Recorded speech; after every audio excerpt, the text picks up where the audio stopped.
La disparition en décembre 2020 de Delphine Jubilard pose forcément des questions sur le couple qu'elle formait avec son époux depuis 2013, Cédric.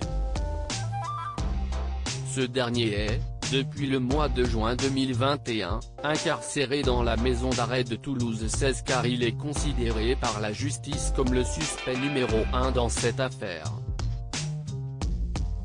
Dans Le Parisien, on pouvait en savoir plus sur leur relation et notamment leur rencontre qui remonte à l'année 2006.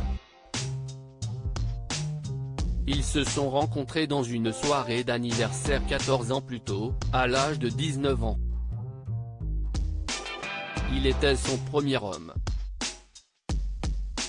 Elle sa première relation sérieuse, écrit Le Parisien qui s'est penché sur l'histoire d'amour entre Delphine Ossaguel, son nom de jeune fille, et Cédric Jubilard.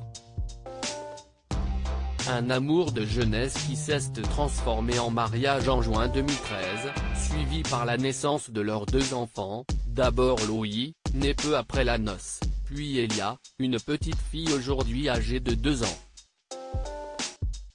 Un beau portrait de famille mais la lune de miel aux Maldives et à Dubaï n'est plus qu'un lointain souvenir.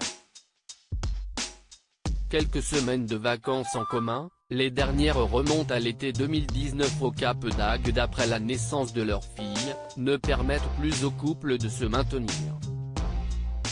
Car il y a aussi le problème de leur vie professionnelle en décalé, elle est infirmière de nuit, lui est artisan indépendant, peintre, carreleur et plaquiste, qui termine ses chantiers le samedi. Les jeunes amoureux face à la routine, au travail éreintant, aux obligations familiales. Autant d'éléments qui marquent leur relation qui s'est décomposée, note Le Quotidien. Ils se sont attachés, l'un comme l'autre, les services d'un avocat et se dirigent en cet automne 2020 vers un divorce par consentement mutuel avec à la clé une garde alternée des enfants, indique le journal, soulignant que l'idée de garder ces 2 enfants seuls angoissait Cédric Jubilard, père de famille dont le tempérament nerveux avec ses enfants a été rapporté. À cela s'ajoute la relation naissante entre Delphine Jubilard et son amant.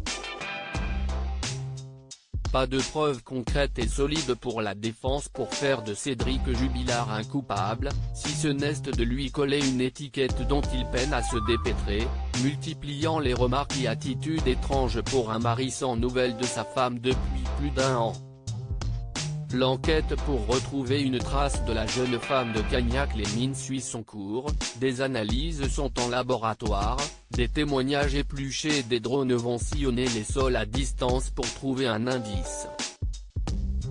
Cédric Jubilard reste présumé innocent des faits qui lui sont reprochés jusqu'au jugement définitif de cette affaire.